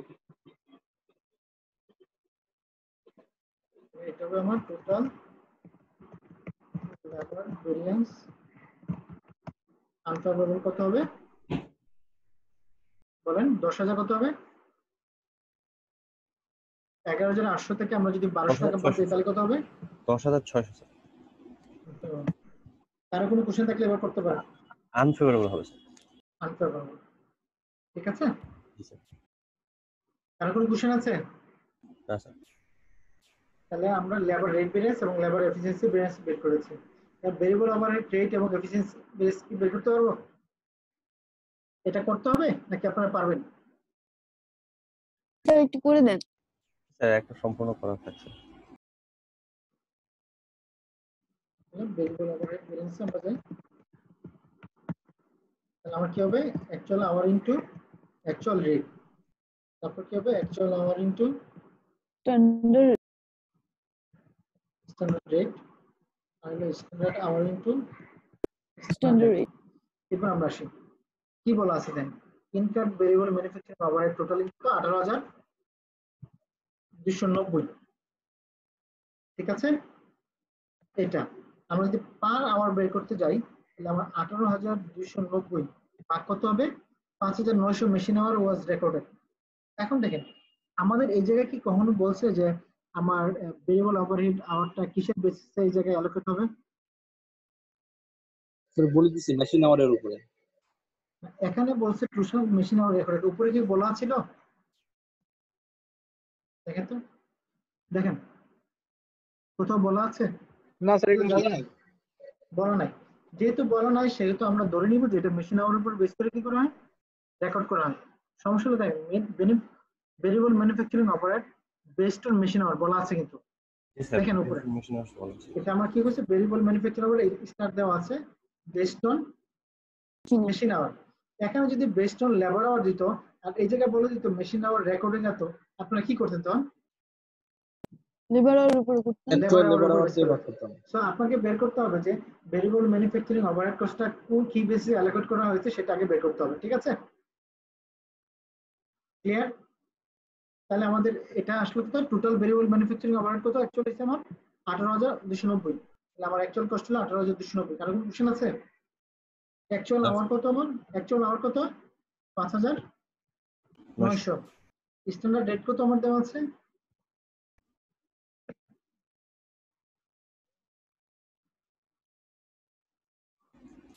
3 per hour. ঠিক আছে, আর স্ট্যান্ডার্ড রেট কত হবে? আমি প্রোডাকশন করেছি 15,000 ইনটু প্রতিটার জন্য হলো 0.4 আর আমার রেট হলো 3।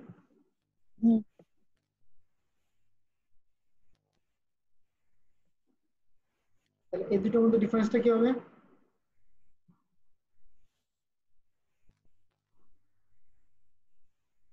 বলেন কি হবে? Spending variance, variable overhead spending variance. কত হবে?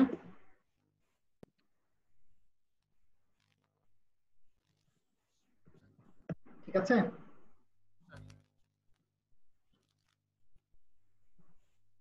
আর এটা কি হবে?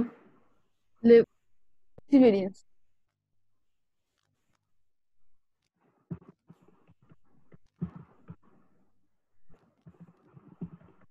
কত হবে? 300। টোটাল কত হবে?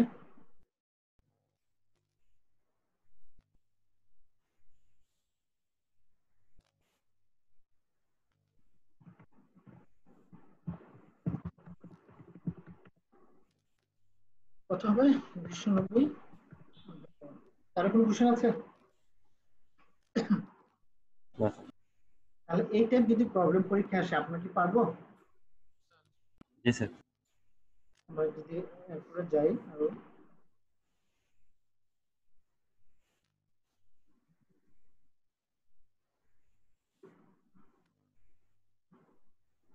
প্রবলেমগুলো সহজ, এই যে দেখেন প্রবলেমগুলো খুবই সহজ। আমার মনে হয় যে আপনারা বাসায় প্র্যাকটিস করলে এই সবগুলোই পারবেন। তো আমরা নতুন আরেকটা জিনিসে চলে যাই।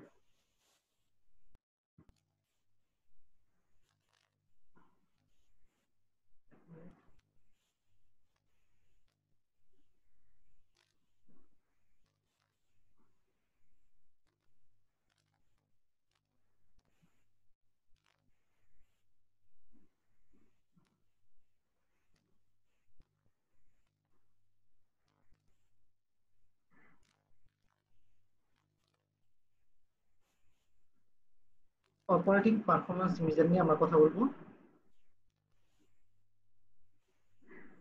সবাই কি দেখতে পাচ্ছেন? স্যার এটার মেইন অবজেক্টিভটা হলো যে আমাদের এফিসিয়েন্সি লেভেলটা কতটুকু, অর্থাৎ ম্যানুফ্যাকচারিং কোম্পানির ম্যানুফ্যাকচারিং সাইকেল এফিসিয়েন্সি কতটুকু সেটা বের করা। ধরেন আমার যখন কোনো একটা অর্ডার আসে কোনো একটা কাস্টমার কাছ থেকে এবং এই প্রোডাক্টটা যখন কাস্টমারের কাছে ডেলিভারি দেওয়া হয়, এই টোটালটাকে বলা হয় ডেলিভারি সাইকেল। অর্থাৎ কাস্টমার আমাকে কি করবে, অর্ডার দিবে, অর্ডার দেওয়ার পর আমি কি করবো, এটাকে আমি প্রোডাক্টটা ম্যানুফ্যাকচার করবো, করে সেটা কাস্টমারকে ডেলিভারি করবো। এই যে টোটাল টাইমটা এটাকে বলা হয় ডেলিভারি টাইম। ঠিক আছে, এখন বলা হচ্ছে যে এই যে ডেলিভারি টাইম, এই টাইমের ভিতরে কিছু আছে ভ্যালুয়েটেড অ্যাক্টিভিটি, কিছু আছে নন ভ্যালুয়েটেড অ্যাক্টিভিটি। এখন আমাদের কি করতে হবে, নন ভ্যালুয়েটেড অ্যাক্টিভিটি গুলা আমাকে আইডেন্টিফাই করতে হবে এবং এগুলা কি করতে হবে, এলিমিনেট অথবা মিনিমাইজ করতে হবে, যাতে আমরা কি করতে হয় আমার এফিসিয়েন্সি বাড়ে। সো বেসিক্যালি এটার উপর বেস করে এখন এই জিনিসটা আমরা পড়বো। সো ডেলিভারি সাইকেল টাইম বলতে আমরা বুঝছি যে যখন কাস্টমার আমাকে একটা অর্ডার করবে এবং অর্ডার করার পর আমি যেই প্রোডাক্টটা অর্ডার করা হয়েছে সেটা প্রোডাকশন করে কাস্টমার কাছে আমি ডেলিভারি দিব। তাহলে অর্ডার প্লাস কাস্টমার এই কি করবে, অর্ডারটা রিসিভ করবে। এই দুটার এই যে সময়টা টাইম ল্যাপসটা এটাকে বলা হয় ডেলিভারি সাইকেল টাইম। তাহলে ডেলিভারি সাইকেল ধরেন আপনি আজকে একটা ধরেন প্রোডাক্টে আপনি অর্ডার করলেন, ইবেলিতে একটা প্রোডাক্ট অথবা আপনি দারাজে একটা প্রোডাক্ট অর্ডার করলেন, তাহলে অর্ডার ওই জায়গায় শুরু হবে এবং দারাজ যখন প্রোডাক্টটা আপনার কাছে পৌঁছে দিবে, এই যে অর্ডার করার সময় থেকে পৌঁছে যাওয়ার সময় পর্যন্ত যতটুকু টাইম ল্যাপস হবে এই টাইমটাকে বলা হয় আমার ডেলিভারি সাইকেল টাইম। আর কোনো কোশ্চেন আছে? 2 নম্বর জিনিসটা হলো আমরা একটু আসি, তাহলে ডেলিভারি সাইকেলটা আমরা শুরু করলাম। এখন একটা জিনিস, কোনো একটা ম্যানুফ্যাকচারিং কোম্পানির ক্ষেত্রে আপনি ডেলিভারি, আপনি প্রথমে অর্ডার দিলেন, অর্ডার দেওয়ার পর কি হবে, তারপর এই অর্ডারটা প্রথমে আপনি কার কাছে দিবেন, সেলস পার্সনের কাছে অর্ডার দিবেন। এই অর্ডার দেওয়ার পর সেলস পার্সন কি করবেন, এটা প্রোডাকশন ফ্লোরকে ইনফর্ম করবে। প্রোডাকশন ফ্লোর এই সেই ইনফরমেশনের উপর বেস করে কি করবে, এই প্রোডাকশনটা তৈরি করবে। যখন প্রোডাকশনটা তৈরি করা শুরু হবে, অর্থাৎ আমার র মেটেরিয়ালটা থেকে ফিনিশ করে কমপ্লিট হবে, অর্থাৎ প্রোডাকশন ফ্লোরে যতক্ষণ থাকবে এই যে টাইমটা এটাকে বলা হয় ম্যানুফ্যাকচারিং সাইকেল। অর্থাৎ আমি অর্ডারটা প্লেস করার সাথে সাথে কিন্তু আমার ম্যানুফ্যাকচার শুরু হয় না, যখন থেকে ম্যানুফ্যাকচারটা শুরু হবে অর্থাৎ র মেটেরিয়াল কনভার্ট করা শুরু হবে এবং ফিনিশ প্রোডাক্টে পরিণত হবে, এই যে টাইমটা এটাকে বলা হয় আমার ম্যানুফ্যাকচারিং সাইকেল টাইম। এই ম্যানুফ্যাকচারিং সাইকেল টাইমের ভিতরে আমার 4টা টাইম থাকে। একটা হলো আমার প্রথমে একটা প্রসেস লাগে, অর্থাৎ আমার ডিরেক্ট মেটেরিয়ালকে আমার একটা প্রসেস দিয়ে আমাকে কি করতে হয়। আমি একটু ইয়াতে চলে যাই, এটা গ্রাফে চলে যাই, আমার মনে হয় সেই গ্রাফটা দেখে আপনারা বুঝে যাবেন। সবাই দেখতে পাচ্ছেন? জি স্যার। দেখতে পাচ্ছি। ওকে, আমার এই গ্রাফে দেখেন কাস্টমার যখন অর্ডার দিয়েছে এবং গুডস কাস্টমারের কাছে শিপ করেছে, এই যে ফুল টাইমটা এটাকে বলা হয় ডেলিভারি সাইকেল টাইম। কারণ কাস্টমার অর্ডার দিল, দেওয়ার পর আমার কি করব, কাস্টমার অর্ডার দেওয়ার পর সেলস পারসন কি করবে, এটা প্রোডাকশন ফ্লোরে প্রোভাইড করবে। এই যে টাইমটা ওয়েট করতে হয় এটাকে বলে ওয়েট টাইম। অর্থাৎ কাস্টমারের অর্ডার আমরা রিসিভ করলাম, রিসিভ করার পরে দেন আমরা প্রোডাকশন স্টার্ট করব। তাহলে কাস্টমার টাইম থেকে প্রোডাকশন স্টার্ট পর্যন্ত যে সময়টা এটাকে বলে ওয়েট টাইম। ঠিক আছে, এখন প্রোডাকশন স্টার্ট হলো। প্রোডাকশন স্টার্ট করলে আমার কি হবে, র মেটেরিয়াল প্রসেস করতে হবে, আমার ডিফারেন্ট ফেজে আমার প্রোডাক্টটা কি করতে ইন্সপেকশন করতে হবে, আমার র মেটেরিয়াল গুলো বা প্রোডাকশনটা আমাকে এই ফ্লোর থেকে ওই ফ্লোরে আমার কি করতে হবে, মুভ করতে হবে।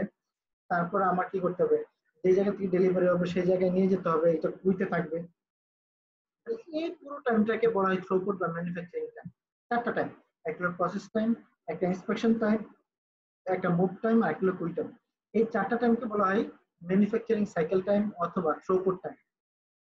এখন দেখেন এই টাইমের ভিতরে আমরা যদি ভ্যালুয়েটেড বা নন ভ্যালুয়েটেড অ্যাক্টিভিটি গুলো বের করতে যাই তাহলে কি হবে, অনলি একটা টাইম প্রসেস টাইম, এটা হলো আমার ভ্যালুয়েটেড অ্যাক্টিভিটিস। বাকি যে সবগুলো time, wait time, inspection time, move time, queue time, এই সবগুলো হলো আমার নন ভ্যালুয়েটেড অ্যাক্টিভিটি। এখন আমি যদি আমার ম্যানুফ্যাকচারিং সাইকেল এফিসিয়েন্সিটা বের করতে চাই, তাহলে আমার ম্যানুফ্যাকচারিং সাইকেল কোনটা, এই 4টা কষ্টের সমন্বয় হলো আমার manufacturing cycle. Process time, inspection time, move time, queue time. কারণ প্রসেস টাইমকে যদি আমি আমার ম্যানুফ্যাকচারিং সাইকেল টাইম দিয়ে ভাগ করি তাহলে তো আমার কি হবে, ম্যানুফ্যাকচারিং সাইকেল এফিসিয়েন্সিটা বেড়ে যাবে, তাই না? আমরা যদি একটু নিচে দিকে আসি, ম্যানুফ্যাকচারিং সাইকেল এফিসিয়েন্সিটা বলা হয় ভ্যালুয়েটেড টাইমকে আমরা যদি ম্যানুফ্যাকচারিং টাইম দিয়ে ভাগ করি অথবা থ্রুপুট টাইম দিয়ে ভাগ করি তাহলে সেটাকে বলা হয় ম্যানুফ্যাকচারিং সাইকেল এফিসিয়েন্সি। তো ম্যানুফ্যাকচারিং সাইকেল এফিসিয়েন্সির মধ্যে অনলি প্রসেস টাইম হলো ভ্যালুয়েটেড, বাকি সবগুলো হলো নন ভ্যালুয়েটেড।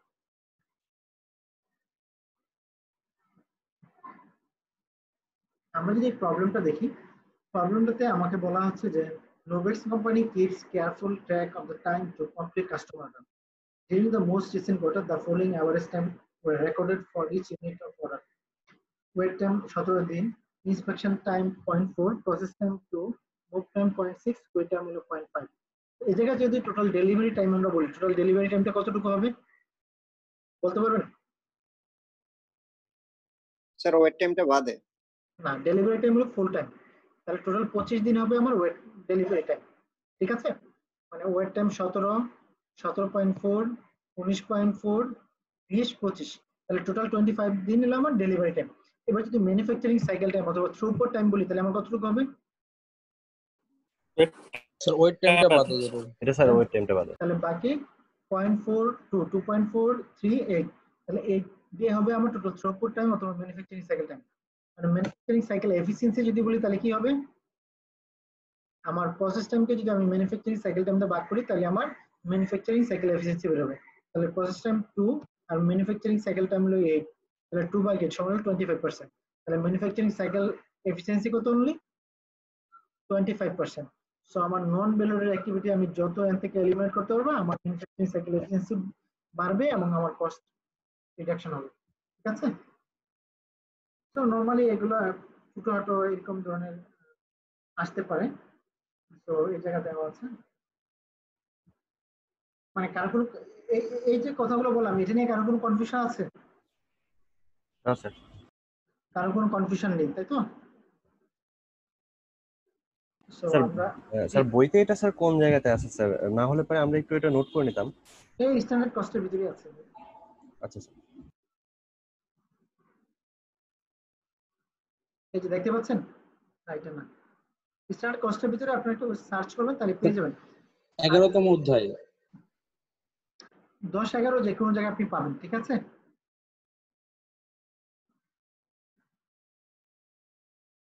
দশ অথবা 11 আপনি যে কোনো জায়গায় আপনি সার্চ করলে পাবেন।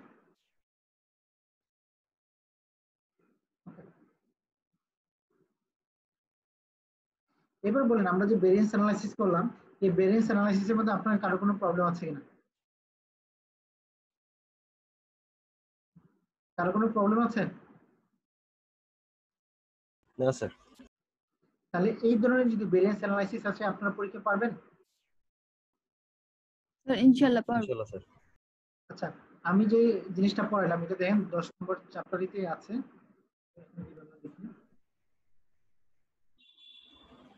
10 নম্বর চ্যাপ্টারের ভিতরে আছে, এই যে দেখুন internal business process performance measure, এর ভিতরে আপনার ইনফরমেশনগুলো দেওয়া আছে। আছে? সবাই দেখতে পাচ্ছেন? জি স্যার। এই যে দেখুন পাচ্ছেন? এই যে throughput time, manufacturing cycle efficiency, delivery cycle time, percentage of on time delivery পাচ্ছেন? সো চ্যাপ্টার 10 এর ভিতরে আপনারা এই জিনিসগুলো পাবেন। এই জিনিসগুলো একটু করে নেবেন, মনে হয় আপনাদের নতুন সিলেবাস অনলি একবার আসছিল, বাট যদি আসে তাতে পারেন, ঠিক আছে? এই জিনিসগুলো বেটার। তাহলে থ্রুপুট টাইমটা কিরা বলতে পারবেন? আমরা যদি থ্রুপুট টাইমকে এটা জিজ্ঞাসা করি আপনাদেরকে বলতে পারবেন সবাই? জি sir, process time plus inspection time plus move time plus queue time. এই চারটা টাইমকে বলা হয় থ্রুপুট টাইম অথবা ম্যানুফ্যাকচারিং সাইকেল টাইম। আর ডেলিভারি টাইমটা কি? স্যার ওয়েট টাইম সহ বাদ বাকি চারটা মিলে সবগুলো মিলে আর কি আমার। আর ম্যানুফ্যাকচারিং সাইকেল এফিসিয়েন্সি কি?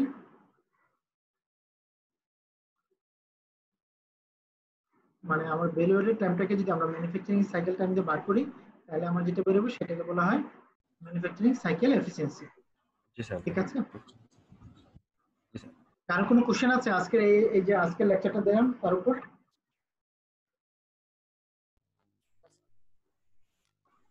কারো কোনো কোশ্চেন আছে? না স্যার। এখন কোন বিষয়? আচ্ছা, আমরা তাহলে কি কি শেষ করলাম একটু এটা বলতে পারেন?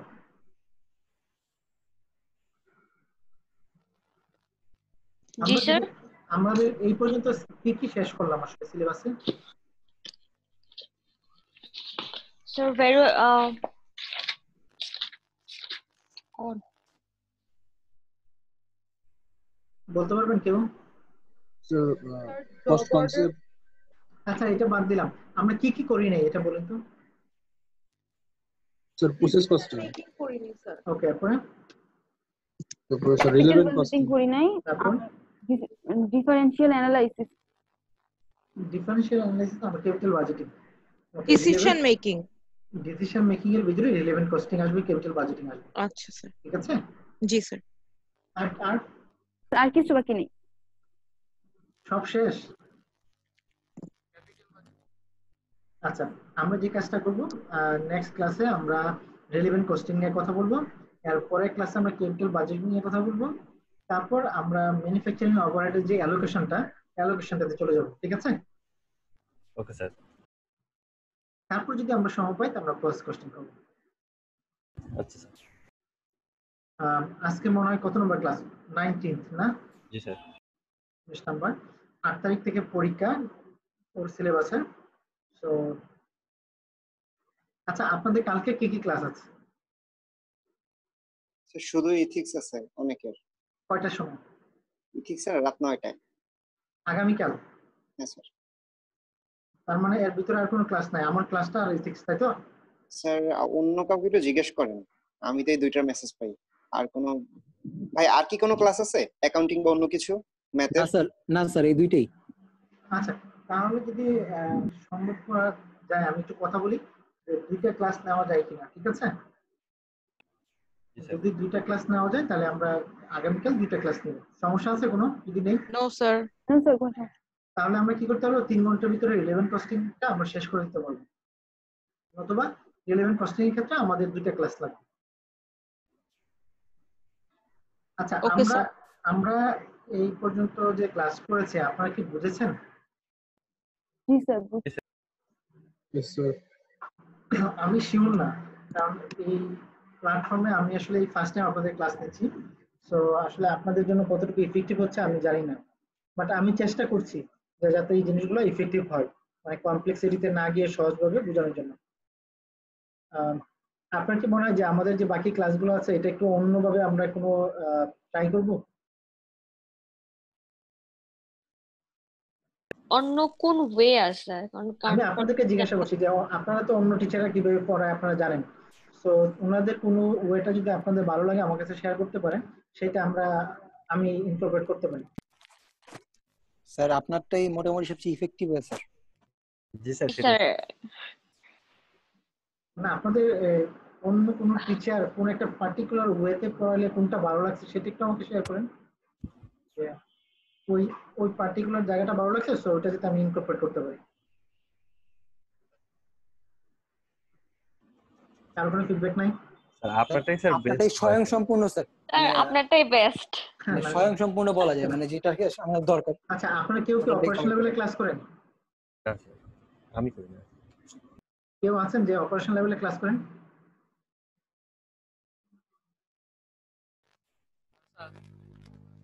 কেউ নেই? Okay. না আমি কেন বলছি এটা খুব ইম্পর্টেন্ট বুঝছেন। ধরেন আপনি যে ওয়েটা আপনি পড়ান এটা আসলে এটা যে ভালো আপনি বলতে পারেন না, এরকম অনেকেই আছে যারা অনেক ভালো ওয়েতে পড়ায় বা অনেক নতুন কিছু ইনকর্পোরেট করে। তো আপনার যদি মনে হয় যে কোনো কিছু ইনকর্পোরেট করলে আমাকে বললে আমি অলওয়েজ ফ্লেক্সিবল, আমি চেঞ্জ হয়ে যাব। আর আমার মনে হয় যে স্ট্যাটিক হওয়াটা খুব খারাপ। আপনি যতক্ষণ আপনি ফ্লেক্সিবল থাকবেন, নতুন কিছু অ্যাডাপ্ট করতে পারবেন, ততক্ষণ পর্যন্ত আপনি সার্ভাইভ করতে পারবেন। স্যার হয়তো আমাদের মানে যখন সিলেবাসটা শেষ হয়ে যাবে এরপর দেখা গেছে একদিনে 3টা চ্যাপ্টার দিয়ে দিলে আপনি আমাদের কোনো কিছু জিজ্ঞেস করলেন, আমরা ভাবে অ্যান্সার করলাম, তাহলে কি একটা রিভিউ হয়ে যাবে। লাস্টে এটা করলে হয়তো ভালো হবে, এবার বাকিটা আপনার উপর।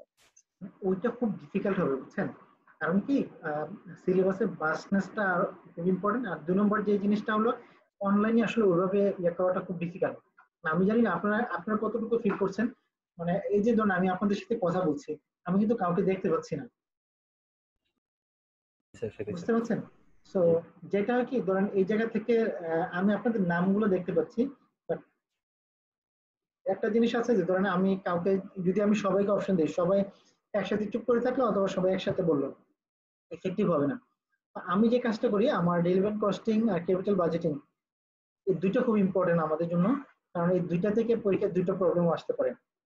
তো এই দুইটা শেষ করার পরে যদি আমি সময় পাই, ডেফিনেটলি আমরা একটা বা 2টা ক্লাস কোশ্চেন গুলো নিয়ে কথা বলবো, ঠিক আছে? আইসিএমএর কোশ্চেন গুলো অন্ততপক্ষে যদি আমরা দেখি কোশ্চেন গুলো কি আসছে সেগুলো নিয়ে যদি আমরা একটু অ্যানালাইসিস করি, তাহলে আমার মনে হয় আপনাদের জন্য খুব উপকার হবে বা হেল্প হবে। ইয়েস স্যার, ওটা করলে আসলে ভালো হয়। কারণ আমরা কিন্তু এখন পর্যন্ত কোশ্চেন নিয়ে কোনো কথা বলিনি। জি স্যার, ক্লাসের ফার্স্টেই কথা ছিল যে একদম শেষ ক্লাসে কিভাবে আইসিএমএ প্রেজেন্টেশন নিয়ে কথা হবে লাস্ট ক্লাসে। ওকে ঠিক আছে, জি স্যার। তাহলে আমরা ওই জিনিসটার জন্য ওয়েট করব। আর হ্যাঁ, আমি এক্সাম হলে কিভাবে প্রেজেন্টেশন করলে ভালো হবে সেটা নিয়ে। আর আরেকটা জিনিস হলো 8 তারিখ থেকে পুরাতন সিলেবাসে ক্লাস শুরু হচ্ছে। তো আমি জানি না যে এই পুরাতন সিলেবাসে পরীক্ষার জন্য এটা আবার অফ করা হবে কিনা। যদি অফ না করে তাহলে আমি হয়তো বা আপনাদের ক্লাসগুলো কন্টিনিউ করবো আর কি। অফ করলে তো আসলে কন্টিনিউ করতে ডিফিকাল্ট হবে। তো আমাদের আরো 6 মিনিট বাকি আছে, কেউ যদি কোনো কোশ্চেন করতে চান করতে পারেন প্লিজ। স্যার নেক্সট ক্লাসটা কি 3 ঘন্টা হবে? আমি আজকে একটু কথা বলবো আইসিএমএবিতে, দেখি ওরা যদি 3 ঘন্টা, ওরা সাধারণত 1.5 ঘন্টার উপরে ক্লাস দেয় না। এরকম যদি হয় যে আগামীকাল অন্য কারো ক্লাস থাকবে না, তাহলে আমি আমার নর্মাল টাইমে ক্লাস নিলাম, ক্লাস হয়তো আধা ঘন্টা বা 1 ঘন্টা একটা ব্রেক দিয়ে আবার একটা ক্লাস নিলাম, ঠিক আছে? আর সবাই তো অফিস ওপেন তাই না, যারা জব করে, সো নিলে আমরা সময় আগাতে পারবো না, পিছাতে পারবো আর কি। ধরেন 4:30 থেকে 6টা, তারপর হয়তো বা মাগরিবের নামাজের পরে 7টা থেকে 8:30 পর্যন্ত। আর অথবা আমরা যদি এরকম হয় যে আমাদের পরীক্ষার সময় ক্লাস হবে, তাহলে আমরা একটা ক্লাস করে আগাতে পারি, সমস্যা নেই। স্যার সেটাই ভালো হতো সম্ভবত স্যার, কারণ রিলেভেন্ট কোশ্চেনটা একটু কঠিন স্যার, মানে একদিনে 2টা ব্যাপার একটু মাথায় নেওয়াটা টাফ হয়ে যাবে। এখন পর্যন্ত কোনো ক্লাস কঠিন মনে হয়েছে? না স্যার এখনো হয়নি আর কি, মানে রিলেভেন্ট কোশ্চেনটা একটু স্যার। রিলেভেন্ট কোশ্চেন এত সহজ। Okay sir, thank you sir.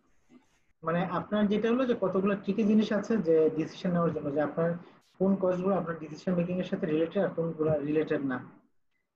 সবসময় মনে রাখবেন সবকিছুই সম্ভব এবং এগুলো খুব ফান্ডামেন্টাল লেভেলে অর্থাৎ বেসিক লেভেলে, তো টেনশন করার কোনো কিছু নেই, ঠিক আছে?